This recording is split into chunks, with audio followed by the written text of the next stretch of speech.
The world famous Butch and Bob Show. World famous Butch and Bob Show here on WIFO 105.5 FM in Jesup, Big Dog Country Radio. And Bob, how you doing? I'm doing good.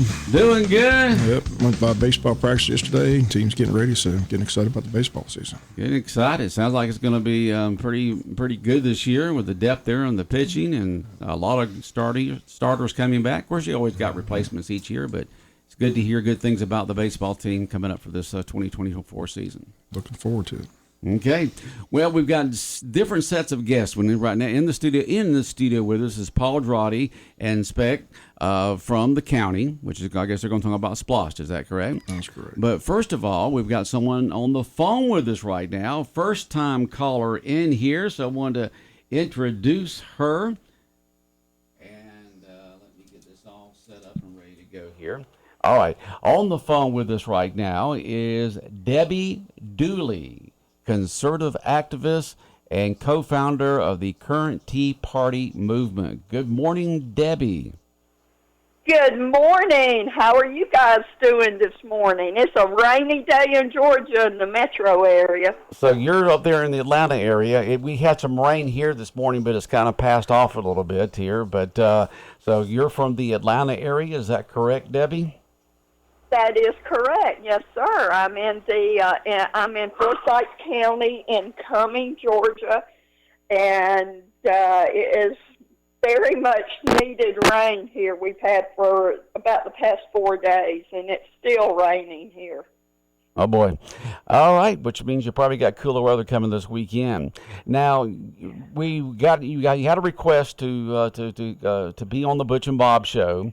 It says the South Georgia Republican Assembly presents the 2024 presidential election kickoff meeting, featuring you, Debbie Dooley, and it's going to be this Saturday, January 27th at 11:30.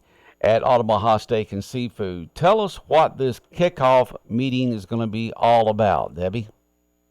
It is kicking off re-electing Donald Trump as President of the United States. This is a great group in South Georgia. It will be a great event. I'm going to be giving discussion of what you can expect, how we can prepare to elect Donald Trump as the 47th President of the United States. I'll be giving information, and it is going to be a fun event. So I encourage you, if you want to save your country, if you support Donald Trump, come to the event. There's no charge. You just pay for your own meal, and it will be a great event. You were talking about a couple of Georgians a moment ago that has put their support behind Donald Trump. What were you telling me before we went on the air? Well, we had yesterday the Georgia Republican Party Chairman Josh McCoon, Republican National Committee man Jason Thompson, Republican National Committee woman Ginger Howard released a statement after the results in New Hampshire, calling for unity, calling for Republicans to unite around Donald Trump and move to the general election phase so we can save our country from Joe Biden and the Democrats. Okay. Now, Debbie Dooley, who we're talking to, conservative activist, co-founder of the current Tea Party movement, and they're having the 2024 presidential election kickoff meeting this Saturday, January 27th, beginning 11:30 at Omaha Steak and Seafood on 1st Street in Jesup. Who else can we expect to be at this get-together on Saturday? Bruce Carter and the Joe Gotta Go bus.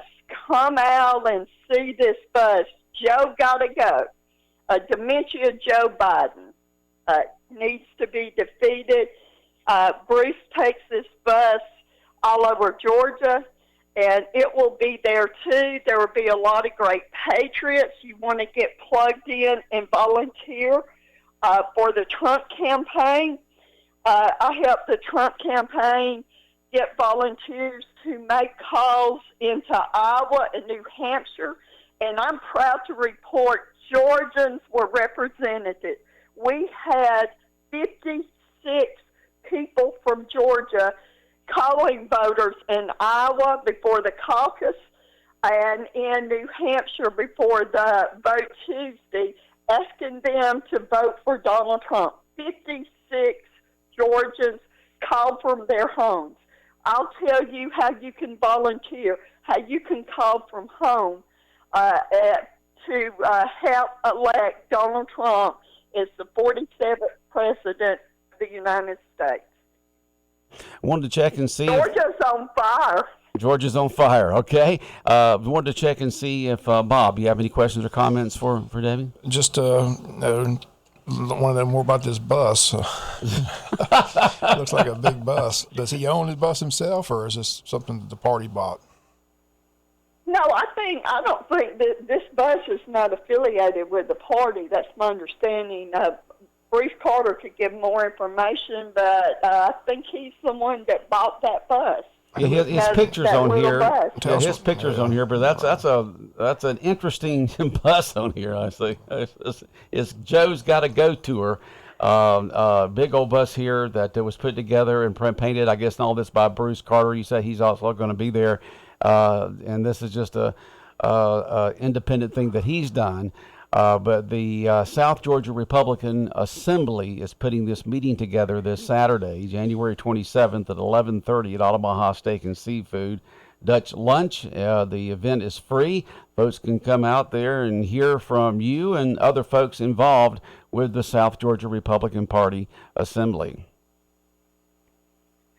That is correct. I sure wish we had people like you in the Atlanta area to wake us up every morning, but most of the radio shows in the morning are lead to the moderate to liberal side that come on, and you guys, from what I understand, are phenomenal in the Jesup area. Well, we just folks who want to come on, they can come on. It doesn't, so that's what we do. Y'all requested to come on the air, and we said fine. That was great for y'all to come on there and promote this event that's coming up here in Jesup this Saturday, January 27th at 11:30 at Omaha Steak and Seafood. Well, we wish you a safe trip down here and hope y'all have a good get-together there at Omaha Steak and Seafood this Saturday, January 27th, beginning at 11:30 is the 2024 presidential election kickoff meeting featuring Debbie Dooley. You'll also hear from other Republicans and also from Bruce Carter. You'll get to see his big bus, Joe's Got to Go bus. If people ought to see a picture of it, it's something else. Well, Debbie, anything else on your mind before we got to go? Because we got more guests here on the show. Debbie? We lost Debbie. Oop. We lost Debbie. She must have thought I hung up. All right. So that's what's going on this Saturday there at Omaha Steak and Seafood.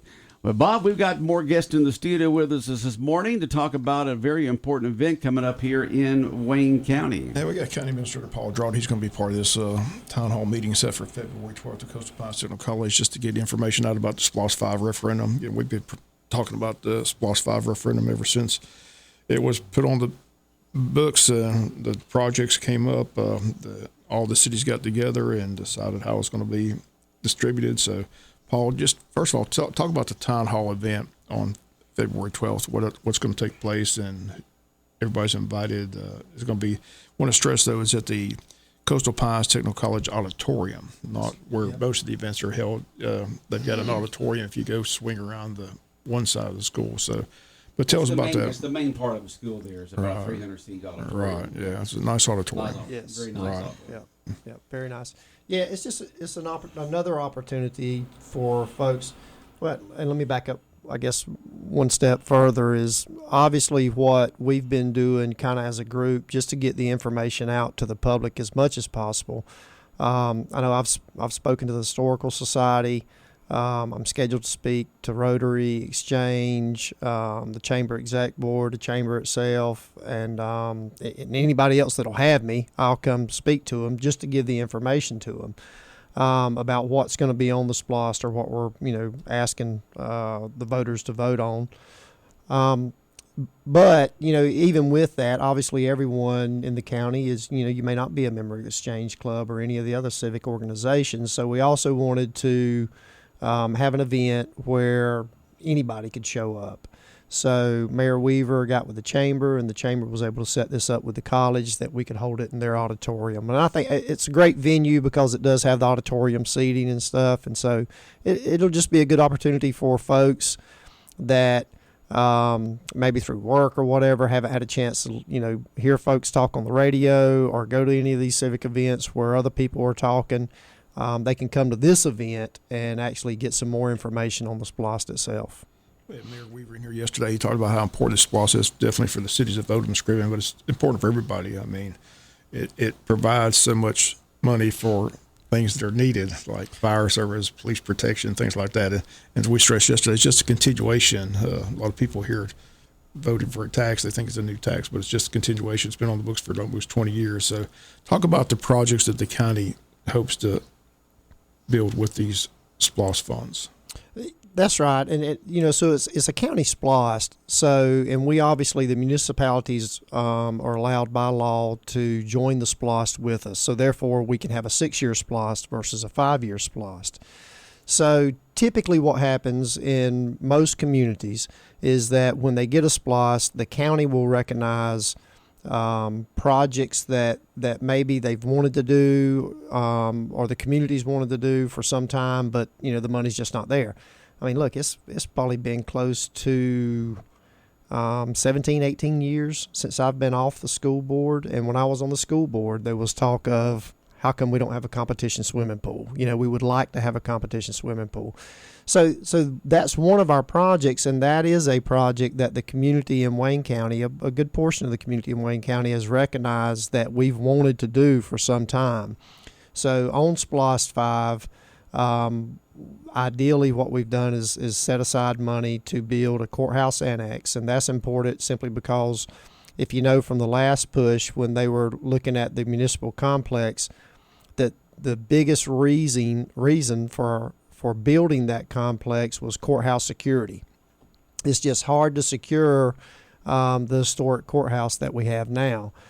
Without the sheriff having to hire a lot of additional personnel, which is going to be an ongoing cost through the general budget if we hire more people, like it always does. So what the commission decided to do this go around is they wanted to address that security need, but obviously scale it down to something that's more manageable in reference to a 6-year SPLOST. So that's what we've done. We've got a plan in place for an annex that's going to connect the old courthouse. And if you can imagine, the old courthouse where the clerk's office is and what most people would consider the end of the sheriff's office, which it is, but in that end of the sheriff's office is what we call courtroom C, Superior Courtroom.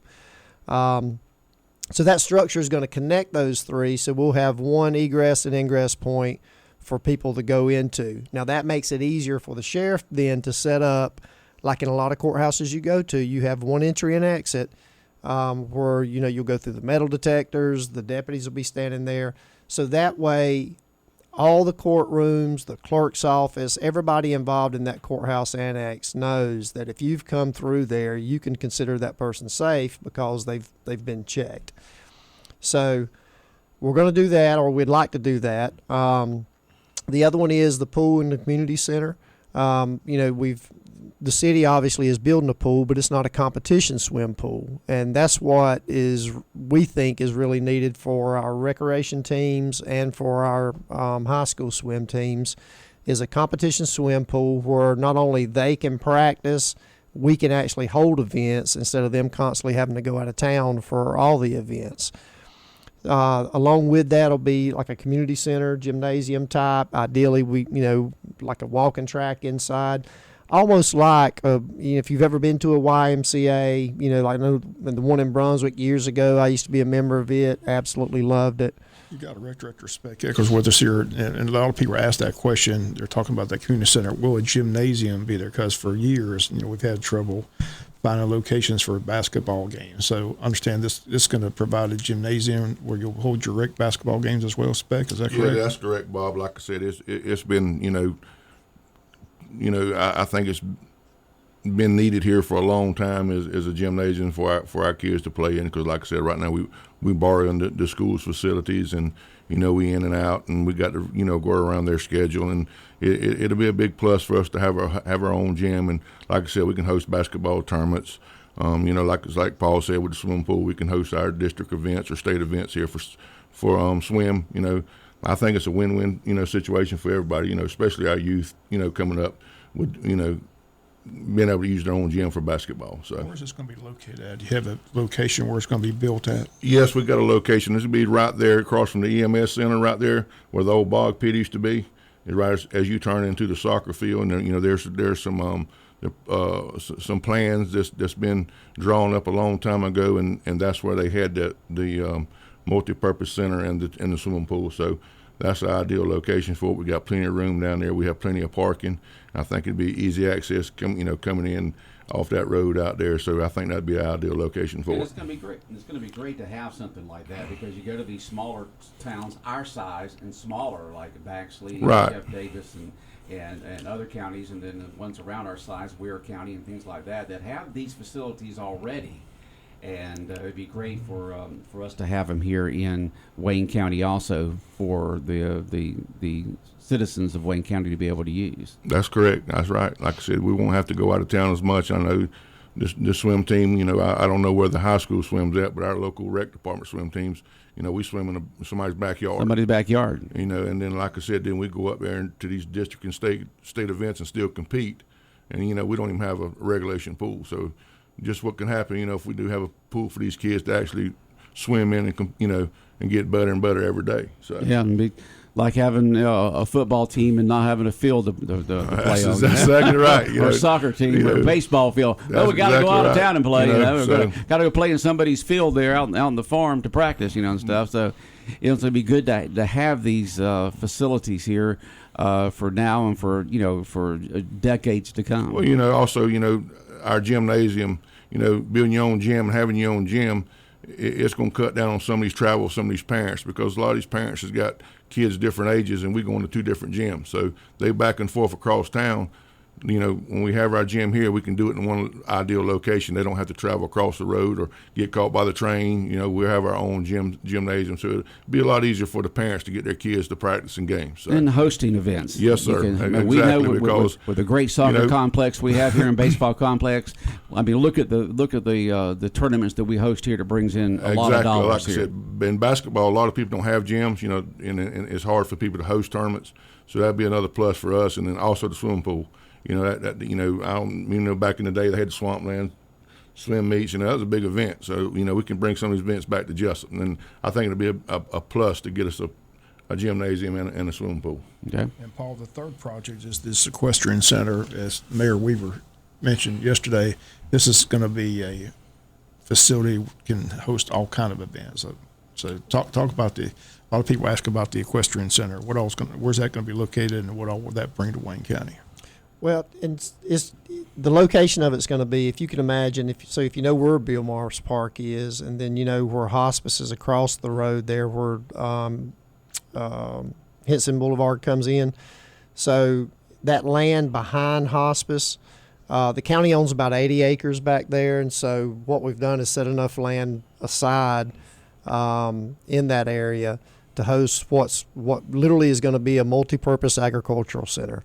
Now, it did start off, there's a little bit of confusion, which isn't a big deal. It's just in the naming. It kind of started off as an equestrian center because Randy Franks, with the help of the IDA, was able to establish or get a grant to build the concession center and the arenas and the fencing and everything.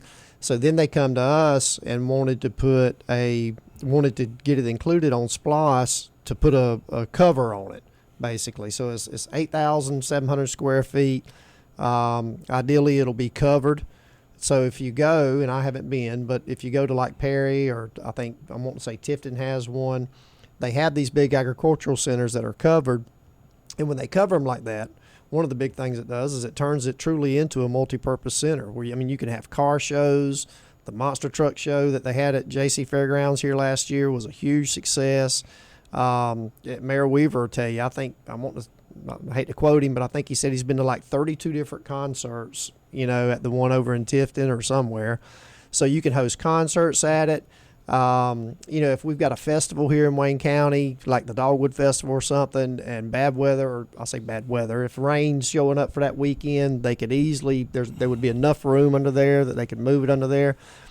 But even all that aside, I just didn't have any idea how big kind of the rodeo scene is in South Georgia.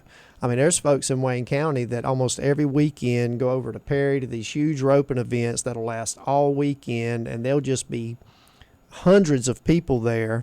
And so one of the things that Randy's told me, he said, yeah, anytime it's not rented for something else, that it'll probably be rented every weekend by someone, if not those folks themselves. So again, the vote takes place March the 12th is the day of the vote, but the early voting gets underway on the 19th of February, runs all the way up to March the 8th. And I want to stress again that the advanced voting is going to be held at Crack Williams Record Center. And, the county was trying to build that building, and you mentioned when you came to the city meeting, it's just not ready. So, but in the future, that's where all the early voting is going to take place. But for this vote, early voting is going to take place at Crack Williams Record Center. Is that correct? That's correct. That's correct. At 245 East Bay Street. So, yeah. Just trying to get the message out. Like I said, have you heard, we say it all the time, it's kind of a no-brainer. It's a 1 cent penny, but have you heard any resistance at all out there? They talked about that.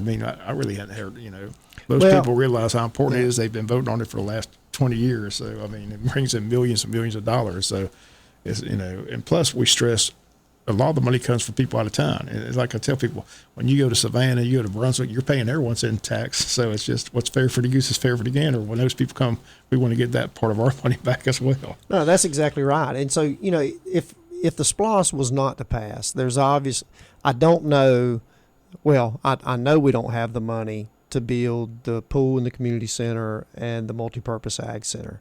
Now, at some point, something is going to have to be done about that courthouse. Because we've got to do something that's going to be cost effective for the security there. But not only that, one reason, when Mayor Weaver called me Monday or Tuesday and said, hey, I've got to set up for Butch and Bob. I'm going Wednesday. You're going Thursday. I said, oh, okay. Thanks, Mayor. Did he get that approved by the commissioner? Yeah, exactly.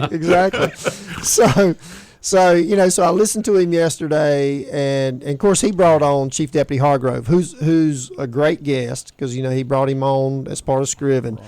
So in my attempt to one-up him, I brought Lamar Speck Eccles with me. Because, seriously, I called Speck yesterday and I said, hey, look, I want you to go on to Butch and Bob with me. Because from the county perspective, we talk about these three big projects because they are the big projects. But what's more important than that, if the SPLOST doesn't pass, okay, we don't build them. Maybe somebody in the future gets to build them, but they're not going to be built now. But it's the day-to-day stuff that SPLOST takes care of that is so important. And the one thing that I know that one reason I wanted Speck to come in and talk is because I'm telling you, folks come from big cities. They come out here to our recreation field and they just are absolutely amazed at what Speck and his staff has done. And it's time and time again. It's not just like one person. Everybody goes, wow, I can't believe a community y'all size has these type of recreation fields. Well, I want Speck to talk about how he's able to provide those type of fields. Yeah, Butch had a good comment a while ago. We do host all these tournaments. We do a lot of soccer tournaments out there, and our baseball fields is booked about every day. We got people practicing out there. The middle schools play at our ball fields. We have tournaments out here. We host district tournaments. We host state tournaments. We got people coming in from all over the state of Georgia. And they always, putting a comment on how good our fields look. Well, where do y'all get y'all's clays from? Where we get your clay from? No, well, without the SPLOST, we wouldn't have the equipment upgrade our facilities out there. You know, we just got a new reel mower to cut our grass out there. You know, it cuts turf grass, and we also got a sweeper that picks up your grass clippings. You know, but if it wasn't for these splosh and wasn't for these machines and this equipment that we have, we wouldn't have the facilities we have right now out there. You know, it's a full-time job. I got a great staff that does it, but without this equipment, we wouldn't survive. So the splosh is so important. And then, you know, a couple of months ago, you know, the splosh just bought us 100 football helmets and 100 pair of shoulder pads. So next year, when football season comes around, our kids are going to have brand new equipment. We all going to match when we go out of town. You know, that's a big thing. So, you know, the splosh is important, you know, especially for us at Rex Park, but the whole county. But like I said, you know, the reason people see how the fields look, it's because of the splosh. It's because of the equipment we get to upgrade our facilities with, and Paul and our county commissioners are gracious enough to go along with it and see what it needs, you know, to get these fields where they are. And like I said, if it wasn't for splosh, we wouldn't have the things we have out right now. And Wayne County's got a great deep tradition in recreation. It's all about kids too. Like I said, it's more opportunity for kids. You know, you see the number of kids that sign up for these recreation activities. I mean, it's amazing, and it's great to see kids involved. You know, they're at least not home looking at a computer; they're out doing something. No, exactly. And so what Spec says, Bob, goes back to your point, and also what Mayor Weaver said yesterday, which is, if it wasn't for the SPLOST, you know, we would still want to do these things, not the big projects, but we would still want to fund recreation to the level we're funded it now, but it would be coming out of a small group of homeowners and landowners that are paying the ad valorem tax that goes for the general fund. But by doing it through SPLOST, it's just what y'all talked about yesterday. Folks coming in from Hinesville, wherever, whether it's Walmart or if they're going to Sheffield's, coming in from out of town, anything, coming to Neesmith Chevrolet, wherever it is, when they're coming, passing through, stopping and getting gas, they're paying for those shoulder pads. That's right. You know, I mean, how can you beat that? Yeah, it's over 30%. In a small community, it's about 30% of the SPLOST funds are paid for, according to state stats, in a smaller community. It's a no-brainer. Wayne County's voted this for the last 4 times. This will be the 5th one. It's a continuation of a penny. And, I mean, what's a penny? I mean, look what it's done for Wayne County over the last 20-something years, and it continue to do that to improve the quality of life here in Wayne County. So, got to be confident that Wayne Countyans are going to say again, yeah, let's just keep it going. We got a good thing going here. Yep. Just amazing what a penny rated. It does. No, it does. I mean, it's 1 cent penny. 1 cent sales tax. yeah, isn't that the truth? That's amazing. Well, I mean, look, right now, currently, in SPLOST 4, it runs out in June of this year. I mean, we're averaging right around $4.5 million a month from a penny. From a penny. And that's just here in Wayne County. I mean, that's just amazing. And how many times do people go to stores and say, well, here's your 2 cents back? Yeah, don't worry about it. Yeah, you keep your 2 cents. You keep, just throw it in the bin right there. Somebody else can have it, you know, and we can use it ourselves here. This 1 penny sales tax has been doing for the last 20-something years. Continue to use it to improve the quality of life here in Wayne County. Yeah. All right. Well, guys, glad y'all were able to come in this morning. Thank you for having us. Yes, sir. We appreciate y'all's support. And, of course, y'all have always been open to anybody that wants to come in, and we appreciate that. But definitely appreciate your support about being able to get the message out in reference to SPLOST 5. 1 cent. Okay. Yeah. Y'all have a good day. All right. Thank Thank you. you too. All right. All right, the world-famous Butch and Bob Show here on WIFO 105.5 FM in Jesup has been brought to you by O'Quinn & Associates, Murphy Builder Supply, Van's Barbecue, and First Southern Bank.